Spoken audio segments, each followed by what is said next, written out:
Hi guys. लैजा छरी मायाको सयाखालाई टाढो लाग्छ गाउँकै धुलो माटो।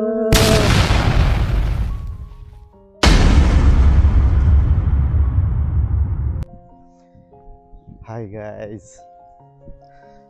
आज हामी यसो लहर लहर गइरहेछ है। हेरौँ के हुन्छ। यहाँबाट जाँदैछौँ मनोरञ्जनको लागि। झोला सोला बोकेर हिँडिरहेछौँ।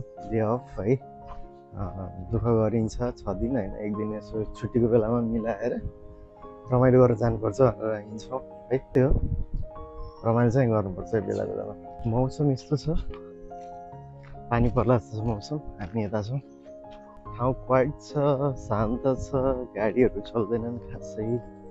अल टोटल ट्याक्सीहरू हुन्छ, पब्लिक बस रेयरली चल्छ होइन। ट्याक्सीहरू चाहिँ हुन्छ। सो एक्सपेन्सिभ अल्सो होइन, धेरै महँगो पनि छ, धेरै सुन्दर पनि छ।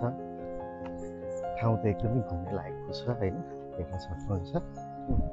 लैजा छरी मायाको सन्देश पिरतीमा भए बन्दै जब त्यसैले मायाको सन्देश पिरतीमा मै भए बन्दै जब त्यसैले सालको पद उडायो बतासैले मेरो मन चुरायो त्यसैले सालको पद उडायो बतासैले मेरो मन चुरायो त्यसैले।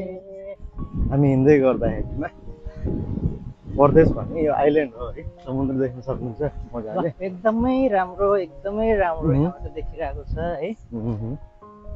यहाँ बचपनको याद आउने चिज पनि छ, कता गयो? यहाँ हाम्रो पिङ छ है, दसैँ आइरहेको छ, गाउँको पिङको एकदमै याद आइरहेको छ।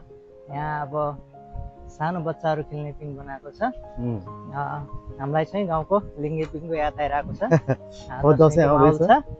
ल देखाइदिनु त, समुद्रको छालहरू देखाइदिनुहोस् हाम्रो साथीहरूलाई। सो यस्तो छ ठाउँ, यो रोड हो है, हाइवे भनौँ यहाँको होइन। आज झोला सोला बोकेर चस्मा सस्मा लाएर घुम्न जाने भनेको अगाडि हेर्नु पानी पर्ला जस्तो छ। सो हामी चाहिँ यो उकालो चढिरहेका छौँ है, समुद्रको किनारमा पुगियो। हामी अब माथि जाँदैछौँ, हिँडिरहेका छौँ। ओह्रालो यस्तो छ होइन, अगाडि हेर्न सक्नुहुन्छ, यस्तो जङ्गल जस्तो उकालो छ रोड है। ब्युटिफुल कन्ट्री होइन, यस्तो राम्रो सुन्दर कन्ट्री छ होइन। सो म घुमाइरहेको छु आज। कति घुमिन्छ हेरौँ हामी चाहिँ। सो यो उकालोमा हामी चाहिँ अलिकति प्रयास गरिरहेका छौँ एउटा लोकदोहोरी गीत गाउनको लागि। हामी धेरै नै माया गर्छौँ लोकदोहोरीलाई। हामी चाहिँ प्रयास गर्छौँ है, कस्तो हुन्छ। ल साथीहरू है, सानो प्रयास उकालोमा मिठो गीतको याद आएको छ, त्यो भएर सुन है त।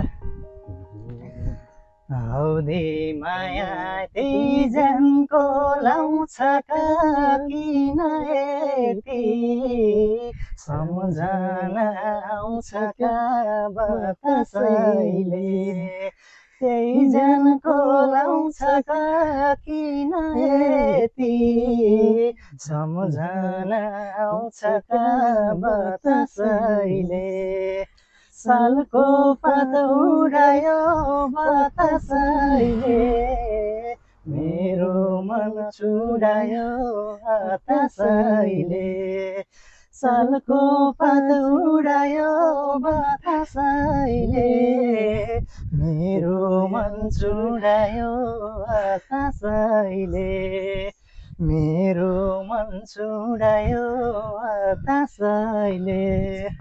धन्यवाद साथीहरू, साह्रै गाह्रो छ यस्तो उकालोमा। म त गाउनै सकिनँ है, माफ गर्नु होला साथीहरू, त यस्तो मिठोसँग गाउनु भयो।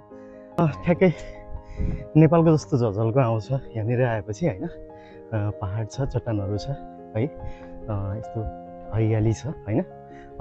सधैँभरि हरियाली हुन्छ। यो बाटो चाहिँ एकदम सुन्दर छ, फराकिलो पनि छ।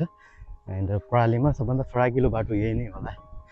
हिँड्दा धुलो लाग्ला जस्तो चिल्लो हुन्छ बाटो, हिँड्दा धुलो लाग्ला जस्तो चिल्लो हुन्छ बाटो, आँखालाई टाढो लाग्छ गाउँकै धुलो माटो, यस्तै छ कहानी परदेशीको, किन्न त पाइन्छ पानी फ्रिजको अनि हावा एसीको, तर तिर्सन मेट्दैन गाउँ बेसीको।